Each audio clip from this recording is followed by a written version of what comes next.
Handang tumulong ang mga retiradong pulis ng Los Angeles Police Department o LAPD sa kampanya ng pamahalaan kontra iligal na droga. Sa katunayan, sa susunod na linggo ay isa sa ilalim na nila sa pagsasanay ang mga pulis ng Maynila.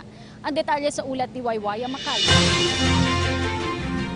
Sa kabila ng mga maanghang na salita ng Pangulong Rodrigo Duterte laban sa Amerika, balak pa din tulungan ng mga retiradong pulis mula sa Los Angeles Police Department sa US ang ating bansa sa kampanya ng gobyerno laban sa iligal na droga. Simula sa susunod na linggo, mga tauhan mula sa Manila Police ay sasailalim sa training para matutong magturo sa mga estudyante. Will impart on us the different techniques, methodology, concept of operations, doctrines, precepts on drug abuse resistance, and hopefully we will replicate that here in the Philippines. Mula sa DARE o Drug Abuse Resistance Education ang mangunguna sa training na may 10 lesson at kabilang pa ang oral examination para sa mga pulis. Ito'y para matuto silang magturo sa mga estudyante kung ano ang epekto ng ipinagbabawal na gamot sa kalusugan.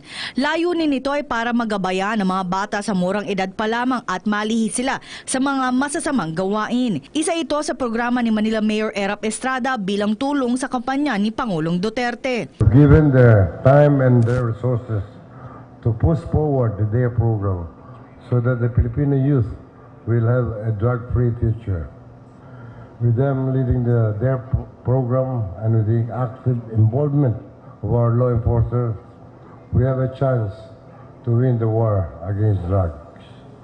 The people of Manila and I will forever be grateful and for your support and active involvement in this crusade to make Manila a city for the future, progressive, peaceful, and of course, drug-free. Para sa DARE, kahit sa bansa naman ay malaki ang problema ng droga. Ayon kay retired Scott Gilliam, isa na kasi ito sa kanilang misyon sa buhay matapos magretiro bilang pulis.